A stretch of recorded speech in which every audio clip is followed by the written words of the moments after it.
Today's podcast is with Aaron Steeghs. I met Aaron close to more than a decade ago when he was a young lad, just starting out in the sustainability field in the mining sector. And now he is one of the vice presidents responsible for environment, safety, and health at IAMGOLD.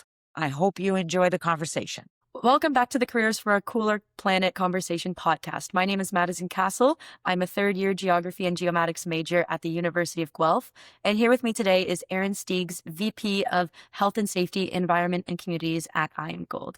So, Aaron, to start us off, can you please describe a little bit about your position as the VP of Health and Safety, Environment and Communities at IAMGOLD? Yeah, so I'll go pretty high level and then I'll let you kind of pick in where you want to in terms of detail. But I guess ultimately I have responsibility for all of those disciplines: health, safety, environment, and community relations. And my job is to, I guess, collaboratively figure out with the operations and with my team what the strategy of the organization is, how we measure and report success, and to really work with the sites. I guess anyone in a corporate job in this sort of space has the dual role of both sort of oversight and governance, as in like, how do we know if things are going wrong or going in the wrong direction?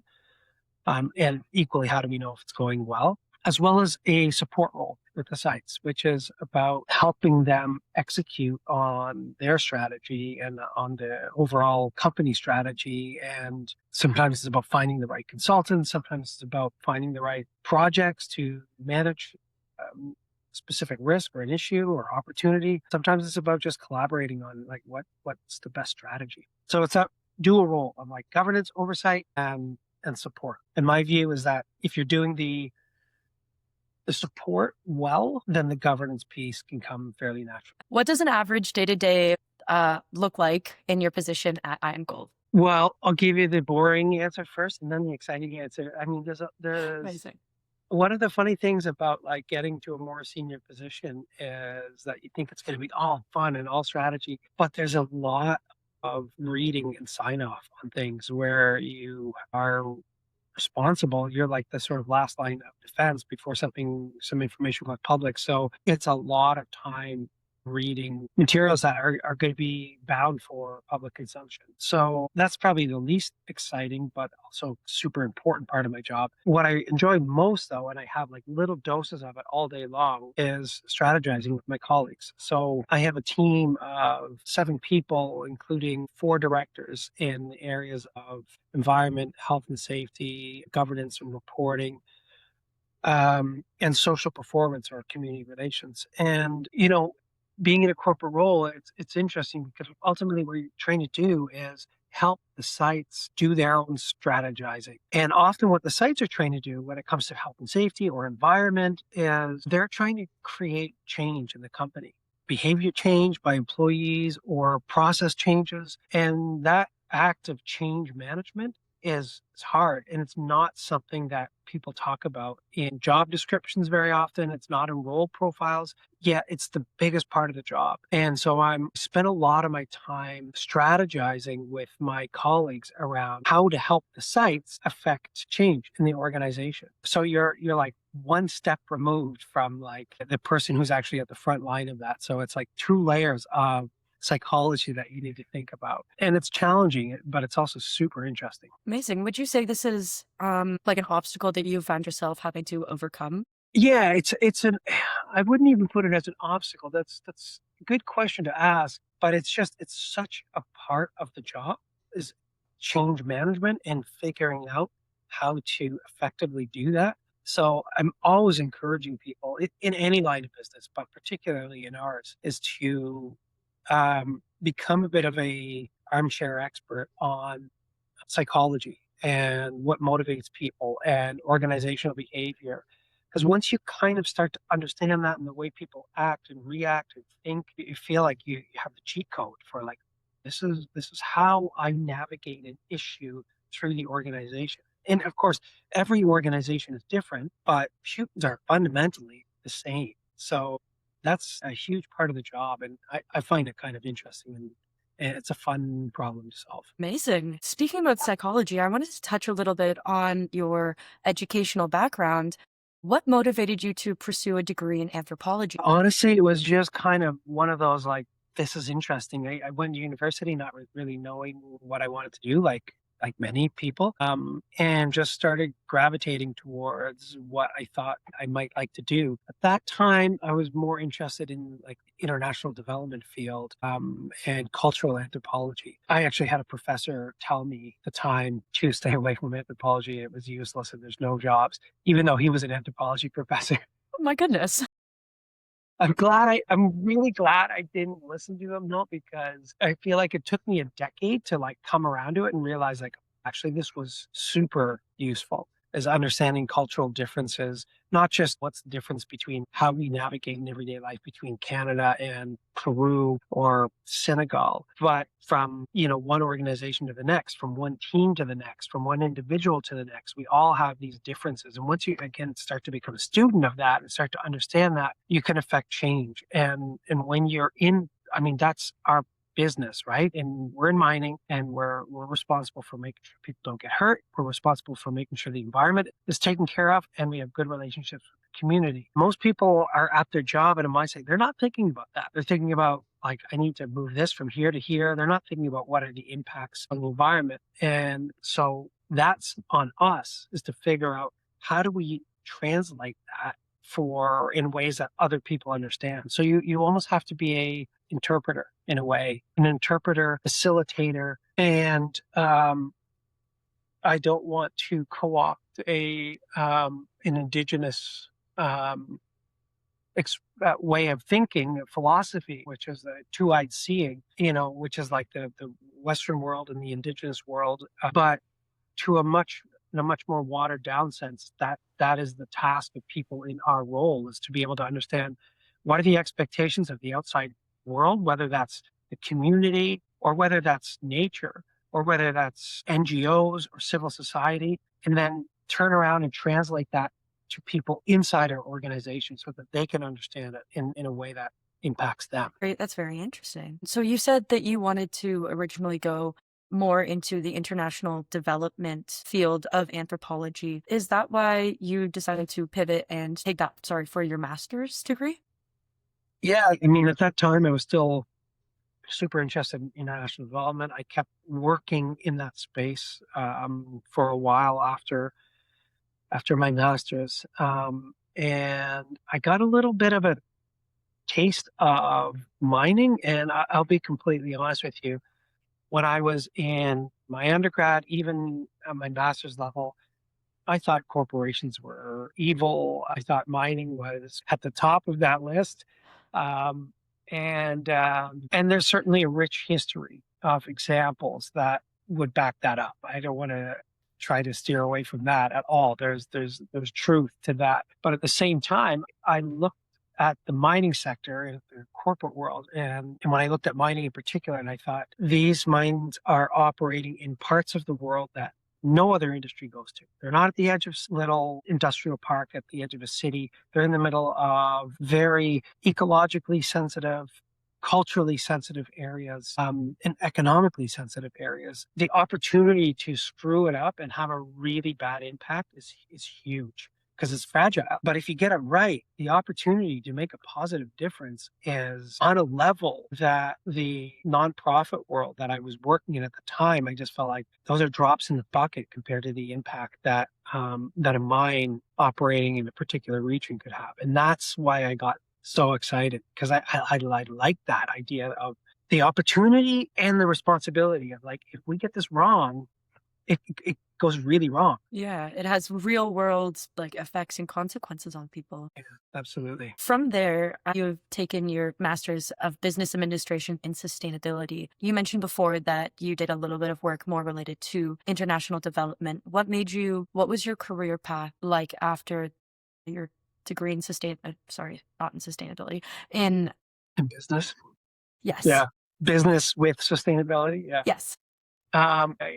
That it was like the natural bridge when I got this kind of sampling or this little taste of mining. And I thought, oh, there's potential here, but I still had my foot in the nonprofit world. Sustainability in business was still it wasn't, I would say, in its infancy, but it was still kind of a newer concept. And so I thought, let's go, let's explore this, let's do something different. Because at the same time, I was also realizing that in the not-for-profit world, dudes with a master's in general arts and international development, I was a dime a dozen. And if I left, I was very replaceable. So I was personally growing less excited by working in that field and more excited by the opportunity for business. But I really didn't know jumping in. But while I was doing my MBA, I did a summer job stint or internship at a mine in Honduras. And the fun part about that was that I was able to kind of lean on my international development background because I had spent time living and working in Peru and in Ecuador in sort of a community development on community development projects. And I thought, okay, well, the mining industry doesn't have a lot of expertise in this, but I can provide that expertise around, how are you engaging with communities? What sort of projects are you supporting? Is it good development? Or are you just throwing money down the drain? And so, I convinced somebody to I was cheap because I was a student, and I just went and lived at a mine site in Honduras for 3 to 4 months and did an assessment of all of the development work that they were doing. While I was there, I met a consultant who was doing a little bit of work, and she said, "Hey, you should really consider coming to work for us." And that was this little boutique consulting firm that specialized in corporate social responsibility, which is what we called it back then. And so that's kind of how I stumbled into the business world and specifically mining. That's absolutely fascinating. That sounds like a really cool internship. I cannot lie. It was fun. Earlier, you mentioned that right now you're like doing a lot of reading in your current role and doing a lot of like oversight. Would you say that in earlier in your career that there was a lot more like of the hands-on stuff, or has it always just been more of the like behind the scenes running and management? Yeah, there was more hands-on stuff where, I would have, so I started in community relations, and I worked a lot with the community relations teams at the various mines, and I would be there pretty regularly, workshopping, trying to kind of integrate myself into their team, and help guide strategy. I mean, that said, I'm still pretty close with the operations. So this week, I actually spent at one of our sites, and I brought several of my team members, the head of environment, community, and health and safety, and myself. And we went there and did a workshop for 3 days with the operations because last year we built a 5-year corporate strategy. And what we were doing is effectively helping the site build their 5-year strategy so that it was aligned with ours. So that's pretty hands-on. I mean, I'm not doing the work of the site people, but we get to sit in a room together for days on end and talk about the realities of their worlds. With that being said, what would you say are some misconceptions that people may have about your role specifically, especially the like people on more of the like on the site side versus people who are more on like the corporate side? Good question. What are the misconceptions of people in general about this space, but particularly the misconceptions about people who work at site in these roles is that when it's done poorly, they're seen as like the police. It's the environment police, or it's the health and safety police. It's like, okay, they're coming to you, tell me what I did wrong, instead of like trying to embed the culture. Um, to say this is the way we do things here. And that is ever present in health and safety because every single moment, every single day, you've got, at our Cote Gold Mine, there's probably 600 people right now on site working. Every minute of it, every day, they're making some sort of choice about an action that could potentially be safe or unsafe. And when I won't geek out on the psychology of it here, but what tends to guide that is the culture, which is really dictated by leadership at the site. But it's amazing what people will do or won't do because of culture. That's built into it's ingrained into our psyche is we signal belonging. We do that with our friends, we do that with our family. The way we act is a signal to say we belong. So much of what we do, it's not like every single action, but so much of what we do, how we speak, how we act is meant to be a signal to say like, I belong with this group. And so as leaders, if you set that tone and that culture, then it starts to happen naturally. Those good choices happen naturally, whether it's environment or whether it's health and safety. I can give you like some geeky examples of what I mean if you want, or we can pivot Please, to it. I would love to hear about it.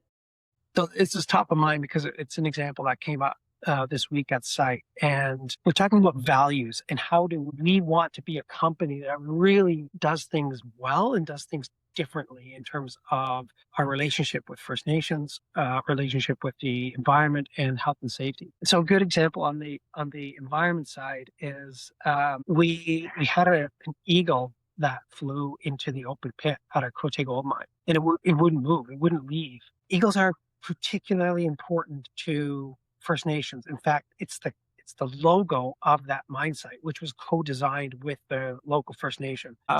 So it's important, but it wasn't moving. And the environment team got called, and they noticed that it has like a tag on its angle, and it seems to be not that scared of people. Anyway, they made some inquiries. They couldn't determine where the eagle had come from. The Ministry of Natural Resources, after some time, determined that this, I'm not going to use the right terminology, but basically that the bird wasn't able to feed itself and was like unreleasable into nature. My goodness. Yeah. So it's like, what are our options? Shoot it? So, we had to there's this whole long story about like we had to capture it and take it somewhere. And how are we going to do that? We need to lure it into like a makeshift contraption with fish, and they have like the general manager of the site like going to the kitchen to get raw salmon to take it to the, and we've got the environment team like drilling holes in like a giant bin so that it can breathe, and then it gets transferred to a site in Sudbury, and finally it's just like we found a home for it at the Toronto Zoo, so it's now living at the Toronto Zoo.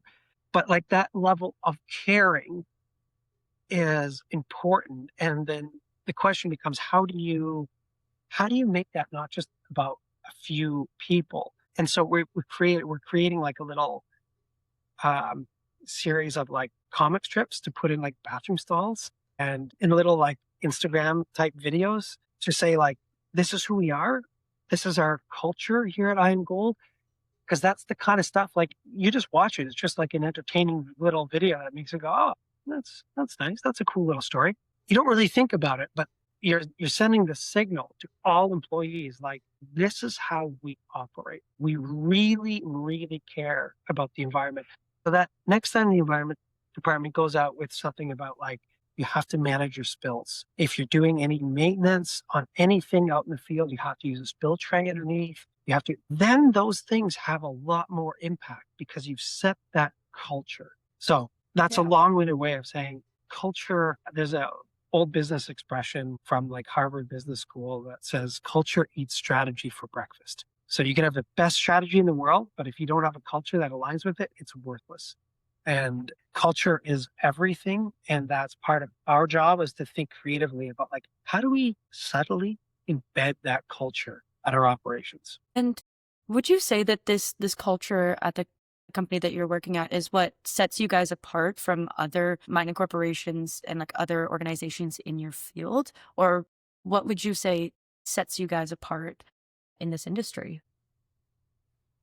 I mean, we're trying to, I'm not going to pretend that we have exclusive domain on, being an ethically strong company. I'm not going to say that we get it right all the time. We don't. And there's other great companies out there, in Canada in particular. We're one of the big companies that we're neighbors with in a few jurisdictions is Agnico Eagle, and they're a big company and they're very successful financially. And I wish I could dislike them, but I can't. They're a good company and they do things really well. So they've figured that out as well. So I'm not going to pretend that it's exclusive to us, but we have a management team that really deeply cares about this. Where that comes from on a personal basis is like, it's all kind of unique as to why, but it's something that we share in common amongst the executive team, is that everybody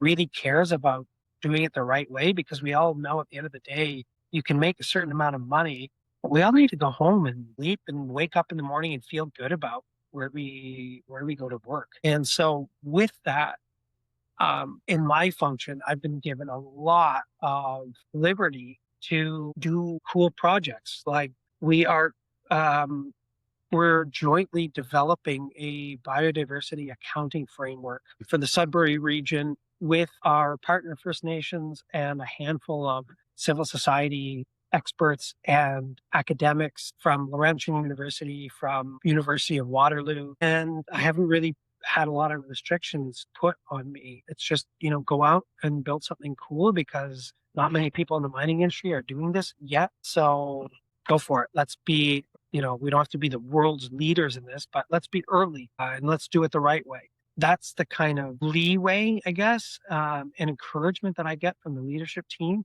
that I think it sets us apart. Again, I'm not going to say we are alone at the top of the mountain, but we are. I think we're a better company because we want to be amongst those leaders and we want to do things differently. Striving to put your best foot forward. That's amazing. That's fantastic. What is one thing that you would change about the industry if you could? Yeah, that's a really good question. So this isn't like the ultimate answer. I would probably need more time to think about that, but I'll just pick one. I'll just pick one thing that I really like it because when we were doing our 5-year strategy, the environment pillar in that strategy was good, but I brought it to the CEO and he was like, meh, he was a little bit unenthused, and he said, you know what I'm really tired of? We build our mine sites so that we build it to compliance, but we don't give ourselves a buffer. And he said, I'm tired of being at an operation or being responsible for an operation where we're like a week away or a month away from being out of compliance because we've got water building up in a pond that we're having difficulty treating. And why weren't we able to predict this with our modeling? We almost always are able to find a solution, but it's a bit of a scramble and it's a little bit of a last minute thing. And so he really challenged me and went back and forth. And one of the pillars of our strategy is about, this is a long-term project, but it's about compliance and climate proofing our operations so that if we have a 100-year event, I know our infrastructure is designed to manage a 100-year rain event or wind event. But is it really, like, if we really, really, really got put to the test, it would put a huge amount of pressure. And here's the reality of that, is that when you're building a mine, these are now billion-dollar projects. Sometimes they're $500 million, sometimes they're $1 billion, sometimes they're 4 or 5 billions. If you're talking about like a large copper project, they may be in the $10+ billion range. These are huge projects. Cost control is an enormous challenge, and market response is often hugely negative if you come to the market and say this project is going to cost $2.4 billion to build, even though the market is expecting you to say it's going to be $1.75 billion, even though it's going to be $4 billion. The companies that are building these assets to keep it small, keep it tight, keep the costs under control. But what we wind up with in the industry is these infrastructures, site facilities that are not as resilient as they could be. So we're taking this on as like a 5-year strategy to assess all of our infrastructure and slowly start building in that resiliency so that we're resilient to climate change and we're resilient to any sort of bumps in the road that could cause us to be out of compliance. Because you can do all of the cool stuff you want, but if you have an unplanned discharge that has a negative effect on a river or a lake, it's like all of that good stuff goes out the window. Moving on, I actually wanted to ask you a little bit about your position at PDAC, the Prospectors and Developers Association of Canada. How did you sort of get into that? And I just wanted to know a little bit about your role there. Well, the conference is the big event of the year, and it is the moneymaker for the organization that allows it to sort of keep a lot of other things going. So it's the flagship thing, but the association is more than just a conference, and it focuses on the sort of junior players. The conference is for more than just junior miners, but in this sort of mid-tier to big company space, there's only like, I don't know, depending on how you count it, 30, 40 companies in Canada that have like multiple assets producing mines. But there's hundreds, if not there's thousands actually, of junior companies, which often they don't have a mine.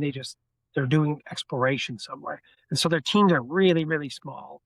And there's a big benefit of having them have like a common place at this convention, but also like a common industry that is helping them advocate for the things that they need, particularly like tax credits from the Canadian government, because they don't make money until they're bought basically by a bigger company. So it's all expenses, right? Because you have no revenue.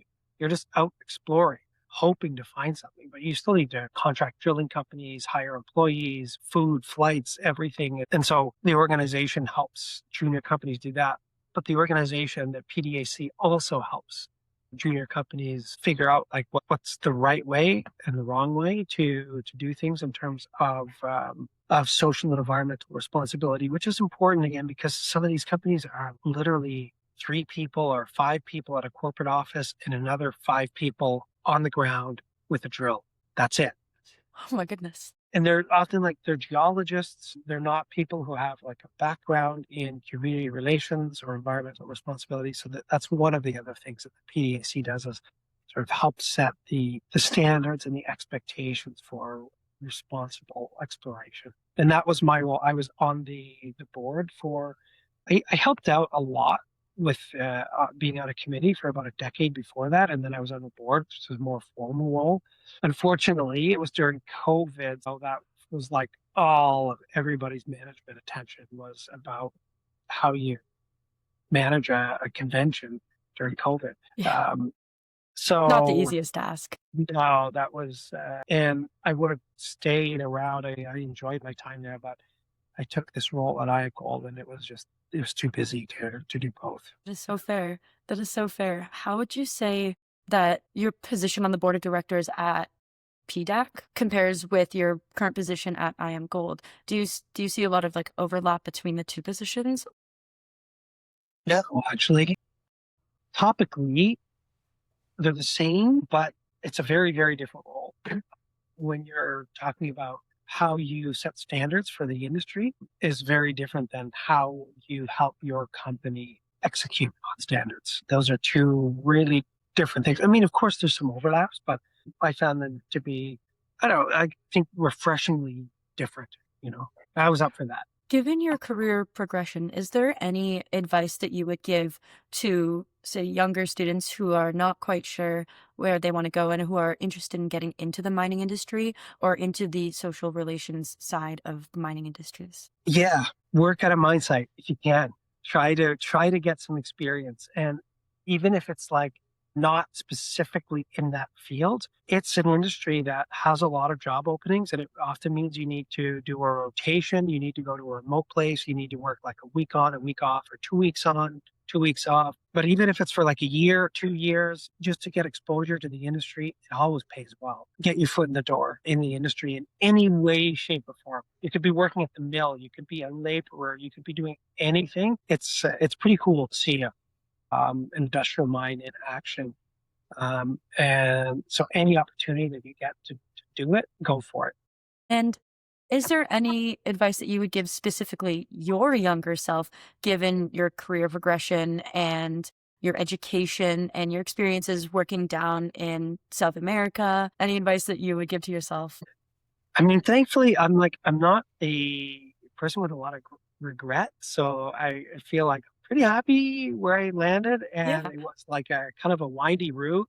And like the general piece of advice that I give to anyone that's young is like, just as long as you're following a passion, don't worry about it being the dream job. Nobody gets their dream job until they're 45, like that's not the way it works. So as long as you're building in a general direction that feels positive, or you're discovering something that you're like, not so much.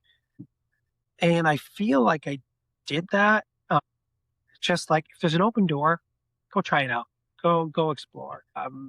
Don't be too picky when you're young, and don't think about money. Even though I just said that money's good at mining, it is. But try to gain experiences. But yeah, in terms of advice for myself, I wish I maybe had well, I would challenge myself to spend a year or two working in a non-health safety environment or community relations job out of mine, something in the operations. Interesting. Interesting. Yeah. Is there any particular reason for that? Remember earlier on, I was saying how so much people in our position so often have to act as like translators between or like facilitators between two different worlds. When you really deeply understand the world of the mill operator or the person who's responsible for the tailings facility, when you understand their world, your ability to speak to them, to influence them, it really changes dramatically. Your ability to connect with people and your ability to understand the realities of their job and the pinch points of their job. And it makes you better. If you're this change agent that I was describing earlier, it will make you much better at being a change agent. Well, that is really fantastic to hear. Thank you so much. I just wanted to thank you for your time. Thank you for meeting with me. It was very lovely to meet you. You as well. Thank you so much for Thank your you. time. It was a pleasure speaking with you. Thank you so much and have a great rest of your day. All right, Bye. take care.